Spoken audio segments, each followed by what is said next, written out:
Hello दोस्तों, सभी को नमस्कार, सभी को राधे राधे। दोस्तों, आज हम पढ़ेंगे chapter number 5 molecular basis of inheritance का दूसरा पार्ट। आज हम पढ़ेंगे दोस्तों स्ट्रक्चर ऑफ डीएनए के बारे में कि जो डीएनए होता है ना, made up of two polynucleotide chain. एक डीएनए के अंदर दोस्तों दो चेन मिलती है, दो पॉलीन्यूक्लियोटाइड चेन मिलती है। ठीक है, अब सबसे पहले अपन देख लेते हैं इस एक पॉलीन्यूक्लियोटाइड चेन की स्ट्रक्चर के बारे में।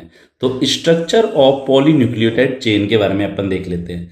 दोस्तों, आपको पता है कि ये जो पॉलीन्यूक्लियोटाइड चेन है, तो पॉलीन्यूक्लियोटाइड की यूनिट क्या हो गई? न्यूक्लियोटाइड हो गई दोस्तों।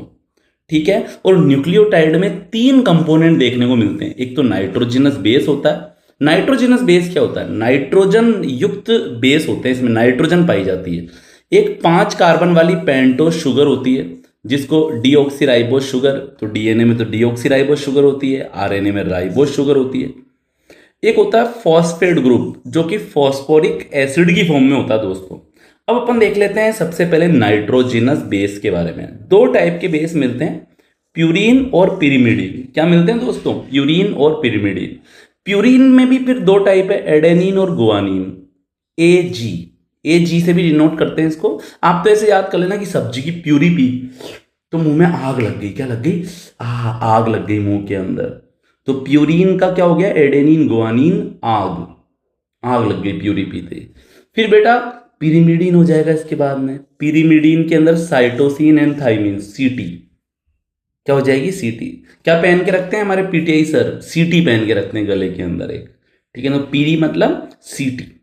इसी तरह से दोस्तों आरएनए के अंदर कौन कौन सा पाया जाता है? ये चारों है ना, जो A G C T, adenine guanine cytosine thymine, ये मिलता है डीएनए में।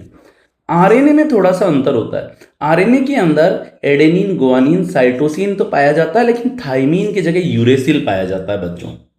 ठीक है, अब अपन देख लेते हैं पेंटोस शुगर के बारे में। किसके बारे में देख लेते हैं? पेंटोस शुगर के बारे में देख लेते हैं। ये जो पेंटोस शुगर है ना, ये दो तरह की मिलती है। एक तो मिलती है डीऑक्सीराइबोस शुगर डीएनए में, और राइबोस शुगर आरएनए में। अब क्या अंतर है इस डीऑक्सीराइबोस शुगर के अंदर? तो यहां पर सबसे पहला अंतर तो यह है कि ये जो है ना, ये एक सेकेंड, ये है कार्बन नंबर 1, ये है कार्बन नंबर 2, फिर कार्बन नंबर 3, कार्बन नंबर 4 और कार्बन नंबर 5। इसमें भी ऐसा कैसा है, यहाँ 2 नहीं आएगा, यहाँ 1 आएगा। कार्बन नंबर 1, कार्बन नंबर 2, फिर कार्बन नंबर 3, कार्बन नंबर 4 और कार्बन नंबर 5। अंतर क्या होता है दोनों तरह की शुगर के अंदर कि भैया डीऑक्सीराइबोस शुगर तो डीएनए में मिलती है, राइबोस शुगर आरएनए में मिलती है। और क्या अंतर होता है कि ये जो पहला कार्बन है ना डीऑक्सीराइबोस शुगर में, यहाँ पर OH H रहता है। ठीक है, दूसरे नंबर पर H रहता है, तीसरे नंबर पर, मतलब सभी जगह एक OH ग्रुप है। सभी कार्बन के ऊपर, पहले कार्बन पर भी OH पाया जा रहा है, तीसरे कार्बन पर भी OH पाया जा रहा है, पांचवें, यहाँ तक कि जो चौथा जो कार्बन है, चौथा कार्बन से भी पांचवें कार्बन पर कौन पाया जा रहा है? OH ग्रुप पाया जा रहा है। लेकिन यहाँ पर जो कार्बन संख्या 2 है, यहाँ पर ऑक्सीजन एब्सेंट रहती है। कार्बन संख्या 2 के ऊपर क्या रहती है? ऑक्सीजन एब्सेंट रहती है। तो ये वाली बात आपको ध्यान कर लेना। लेकिन जो राइबोस शुगर है, ये बिल्कुल होगा तो डीऑक्सीराइबोस शुगर जैसा ही, लेकिन इसमें कार्बन संख्या 2 के ऊपर, कार्बन नंबर 2 के ऊपर HOH ग्रुप होगा। तो डीऑक्सीराइबोस शुगर और राइबोस शुगर में क्या डिफरेंस है कि इसमें डीऑक्सीराइबोस शुगर में कार्बन नंबर 2 पर एक ऑक्सीजन एब्सेंट रहती है या OH ग्रुप एब्सेंट रहता है। जबकि राइबोस शुगर के अंदर दोस्तों क्या होता है?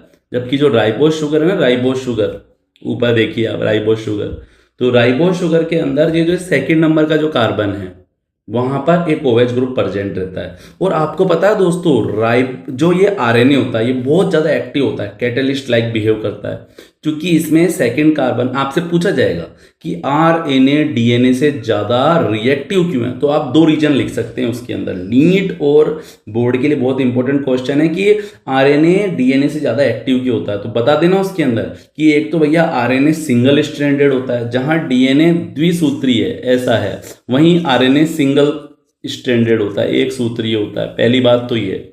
और दूसरा कारण क्या है कि इसमें कार्बन नंबर, इसके अंदर राइबोस शुगर मिलती है आरएनए में, जिसमें कार्बन संख्या सेकंड के ऊपर OH ग्रुप मिलता है। और OH ग्रुप क्या करता है? हर किसी से रिएक्ट कर लेता है, बहुत ज्यादा रिएक्टिव ग्रुप होता है ये। तो इस OH ग्रुप के कारण भी आरएनए ज्यादा एक्टिव होता है, रिएक्टिव होता है।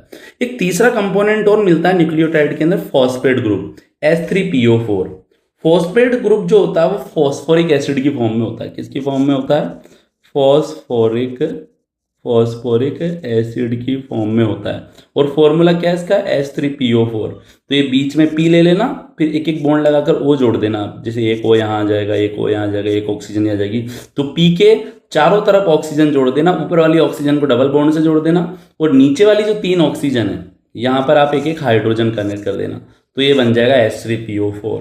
तो आई होप दोस्तों जो आज ये हमने पढ़ा ये आपको समझ में आया होगा। अब मैं आपको बताऊंगा कि कैसे ये शुगर, बेस और फॉस्फेट ग्रुप जुड़कर न्यूक्लियोटाइड बनाते हैं, फिर कैसे न्यूक्लियोटाइड से पॉलीन्यूक्लियोटाइड चेन बनती है, फिर कैसे 2 चेन मिलकर डीएनए बनाती है। तो पढ़ेंगे अगली क्लास के अंदर। सभी को राधे राधे, सभी को जय श्री कृष्ण दोस्तों।